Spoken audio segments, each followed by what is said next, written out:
اللہ تبارک و تعالی اپنے بندوں پر بڑا مہربان ہے، وہ اپنے بندوں کو معاف کرنے والا ہے، اپنے بندوں پر رحمت کرنے والا ہے۔ ہم اللہ تعالیٰ کے عاجز بندے ہیں، خواہشات نفسانیہ کئی دفعہ معاذ اللہ غالب آتی ہیں، غلطیاں ہو جاتی ہیں، اور ان غلطیوں کی پاداش میں انسان اپنی جان پر زیادتی کرتا ہے۔ اللہ تعالیٰ معاف کرے تو اس کا سفر اللہ کے عذاب کی طرف ہوتا ہے۔ اب ہمیں یہ حکم ہے کہ ہم سب بار بار استغفار کریں اپنے رب کی بارگاہ میں، اس کے حضور توبہ کریں، اللہ سے معافی کے خواستگار ہوں۔ نبی پاک علیہ الصلوۃ والسلام نے تعلیم امت کے لیے فرمایا ہے کہ میں دن میں 100 بار اپنے رب سے استغفار کرتا ہوں۔ بار بار اس کی طرف رجوع کیا جائے، بار بار اپنے رب کے حضور معافی مانگی جائے، اور بار بار جائزہ لیا جائے اپنے اعمال کا۔ بار بار کوشش کی جائے کہ ہم اپنے آپ کو سنواریں، ہم اپنے آپ کو بدلیں، اپنے اندر تبدیلی لائیں، ہم ایسے اعمال کریں جس کی برکت سے اللہ تعالی ہمیں معاف فرمائے۔ اللہ جزائے بڑی مہربانی، جزاک بڑی مہربانی۔ کوشش کریں کہ ہم بار بار اپنا حساب کریں، محاسبہ کریں۔ ہمارے ہاں یہ ہوتا ہے کہ لوگ اپنی جسمانی صحت کا تو بڑا خیال رکھتے ہیں کہ میری طبیعت ٹھیک نہیں، ٹیسٹ کرا لوں، یہ چیز کھاؤں، یہ نہ کھاؤں، میں غور کروں کہ کس چیز سے میری طبیعت خراب ہوتی ہے، کس سے بہتر ہوتی ہے، اس کا بڑا لحاظ اور خیال کیا جاتا ہے۔ لیکن روحانی زندگی کس سے برباد ہوتی ہے؟ کون سے گناہ ہیں جو باطن کو اجاڑ دیتے ہیں، دل کو تباہ کر دیتے ہیں، اخلاق کا جنازہ نکال دیتے ہیں، اس پر ہم غور نہیں کرتے۔ اپنی ساری زندگی اپنا ظاہر سنوارنے میں گزار دیتے ہیں، اور دل جس پر رب کریم کی نظر کرم رہتی ہے اس پر ہم توجہ نہیں کرتے۔ سب سے پہلے تو اپنا محاسبہ کریں زندگی میں۔ حضرت عمر رضی اللہ تعالیٰ عنہ ایک جملے میں بات بہت بڑی ارشاد فرما گئے۔ آپ فرماتے ہیں کہ اپنا حساب کرو اس سے پہلے کہ تمہارا حساب کیا جائے، پھر حساب کیا جائے گا تمہارا، پھر مشکل ہوگی۔ تو ابھی سے اپنا حساب کیا جائے۔ اب ان لوگوں کا معاملہ ہے جو دنیا سے رخصت ہو گئے۔ انسان خیر اور بدی اس کا مجموعہ ہوتا ہے، انسانوں میں نیکیاں بھی ہوتی ہیں، کمزوریاں بھی ہوتی ہیں۔ اب ہم میں سے جو دنیا سے رخصت ہو گئے ہیں ان کے تعلق سے ہمارے کوئی ذمہ داریاں ہمارے ذمے بچتی ہیں۔ ایک تو ہم سب کا معاملہ ہے، وہ میں نے پہلے عرض کر دیا کہ ہمیں اپنا حساب کرنا ہے، اپنے معاملات کو دیکھنا ہے، استغفار کرنا۔ پھر یہ کہ جو لوگ رخصت ہو گئے ان کے لیے کیا کریں؟ تو چونکہ انسان میں کمیاں بھی ہوتی ہیں، خوبیاں بھی ہوتی ہیں، تو سب سے پہلے تو اللہ کے حبیب علیہ السلام نے ہمیں فرمایا ہے کہ اذکروا محاسن موتاکم، جب تم میں سے کوئی رخصت ہو جائے تو اس کی اچھی اچھی باتوں کا ذکر کرو۔ ایسا نہیں کہ انسان میں ساری خوبیاں ہی ہوں گی، لیکن تم خوبیاں تلاش کر کے ان کا بیان کرو، تم زمین پر اللہ کے گواہ ہو۔ ایک تو جب بھی کسی جانے والے کا ذکر کریں خیر کے ساتھ کریں، بھلائی کے ساتھ کریں، اچھے لفظوں کے ساتھ کریں۔ کہیں کوئی کمی یاد آئے بھی تو اب اسے چھوڑ دے، وہ بندہ رخصت ہو گیا، اس کا ذکر خیر کے ساتھ کرنا، اس کو ذہن میں ضرور بٹھائیں۔ دوسری بات یہ کہ جب کوئی دنیا سے جائے تو اس کی طرف سے ایصال ثواب کریں، یعنی ایسے اعمال کرے جن کی وجہ سے اسے ثواب پہنچے۔ اب ہمارے ہاں جو رسم و رواج بعض بن گئے ہیں، بڑی بڑی دیگیں، بڑے لاؤ لشکر، نامی گرامی بندہ ہے تو نامی گرامی آؤ جاؤ تو کھانے تو بڑا جلسہ تو پتہ لگ جائے لوکاں نوں۔ تو پہلے تو یہ یاد رکھو جس کام میں تھوڑی سی بھی ریاکاری ہو اس پر اللہ کی بارگاہ سے اجر کی امید کیسے رکھتے ہو؟ جب تک عمل خالص لوجہ اللہ نہیں ہوتا، جب اس پر ثواب مل نہیں رہا تو جائے گا کیسے؟ جتنا آپ عمل چھپا کے کریں گے، جتنا آپ عمل اللہ کی رضا کے لیے کریں گے، اتنا ثواب زیادہ ہوگا، جانے والے کو فائدہ زیادہ ہوگا۔ وہ میں ختموں پہ جاتا ہوں کئی دفعہ تو وہ کہتے ہیں اتنے لاکھ روپیہ مسجد کو دیا، اس کا بھی اعلان کر دیں، اتنے قرآن پاک پڑھے ہیں تو اس کا بھی اعلان کر دے۔ کس کو بتا رہے ہو اعلان کر کے؟ اللہ کو تو پتہ ہے تم نے کیا پڑھا ہے، یہ پرچیاں پڑھ پڑھ کے کس بات کی سنا رہے ہو؟ کیا مطلب ہے اس کا؟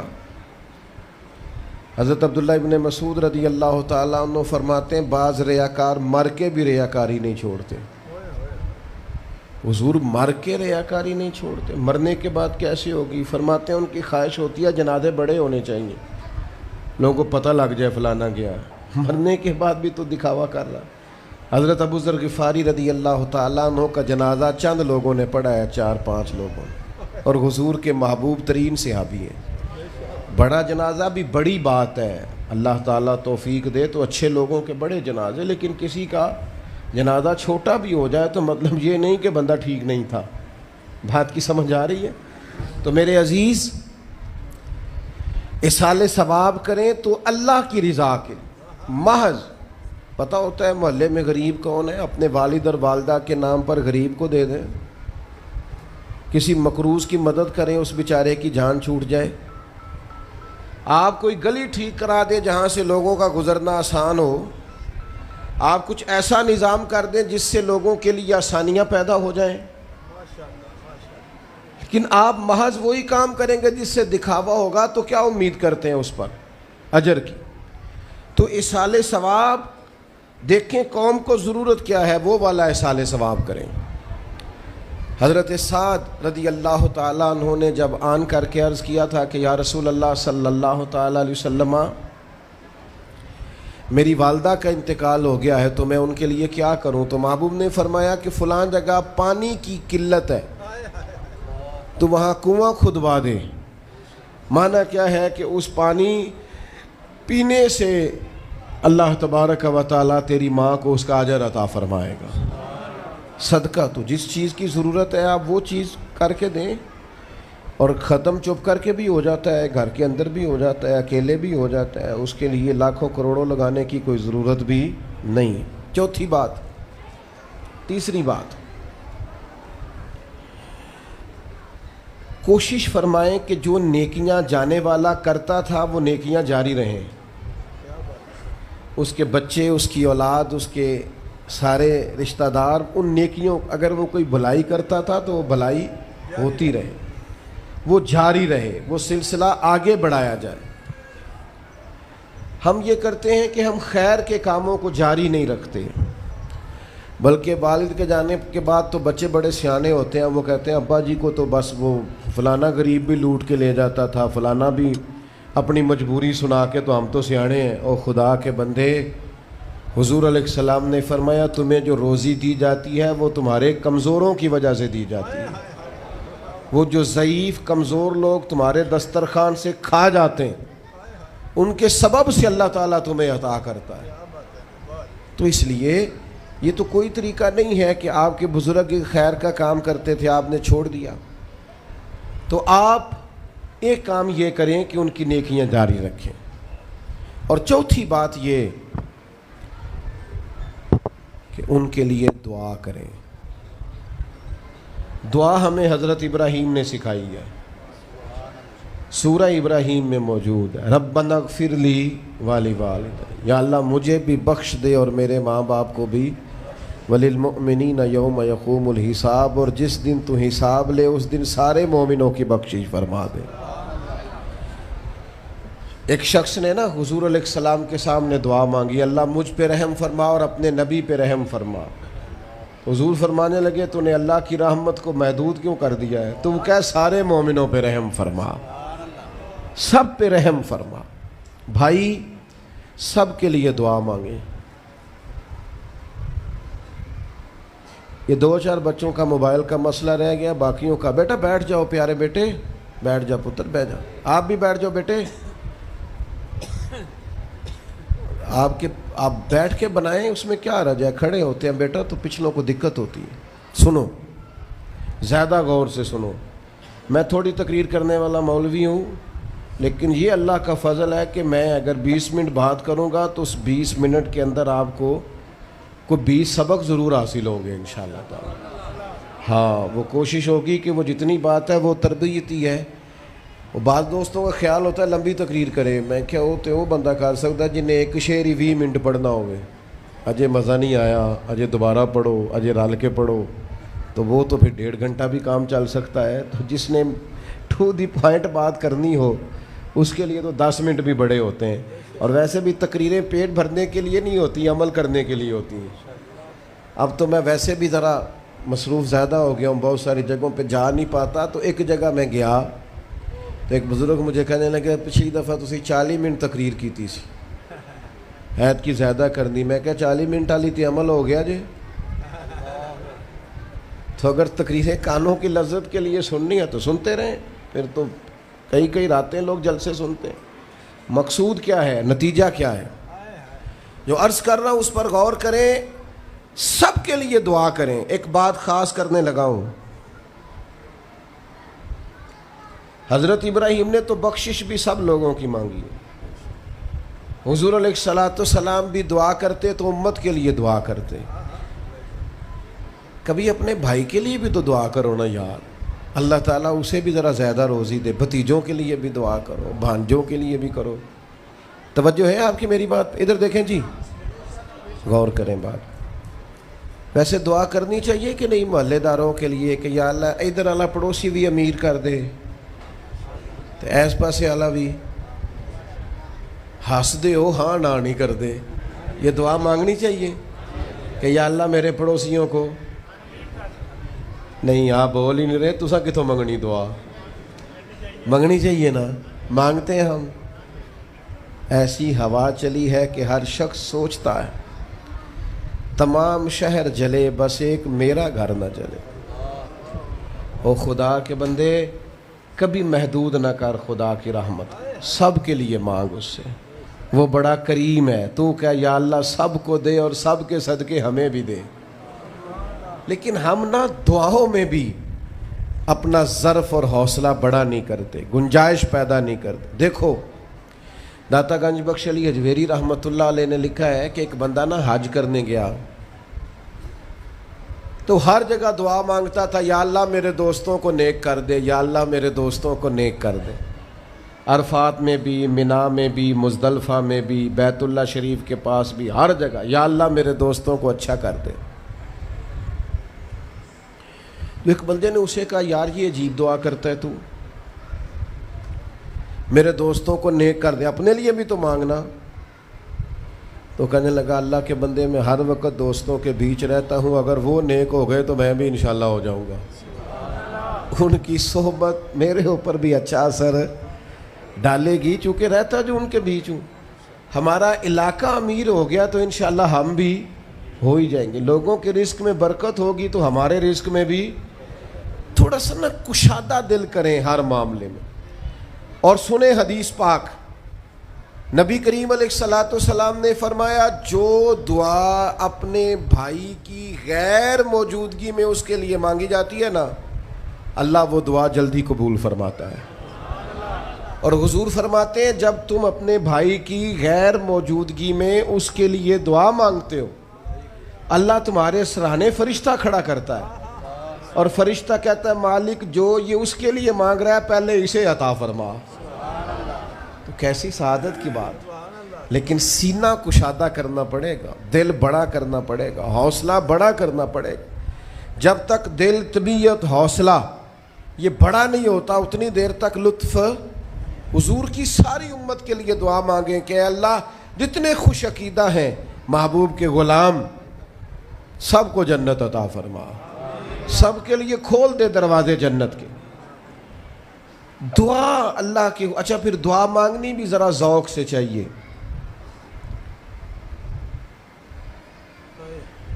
کسی بندے نال ذاتی کام ہوئے، ذاتی کوئی لوڑ پہ جائے وہ کیویں کرائی دا پلا جی؟ ਤੁਹਾਨੂੰ ਪਤਾ ਹੈ ਸਾਰਿਆਂ ਨੂੰ ਗੱਲ ਦਾ। ਸਲਾਮ ਅਲੈਕੁਮ ਜਨਾਬ। ਕਹਿੰਦਾ ਵਾਲੇਕੁਮ ਅਸਲਾਮ। ਕਿੱਥੇ ਹੋ ਜੀ? ਮੈਂ ਤੇ ਦੂਰ ਆ ਕਿਧਰੇ, ਤੁਸੀਂ ਹੁਕਮ ਕਰੋ। ਕਹਿੰਦਾ ਨਹੀਂ ਟੈਲੀਫੋਨ ਵਾਲੀ ਗੱਲ ਹੀ ਨਹੀਂ,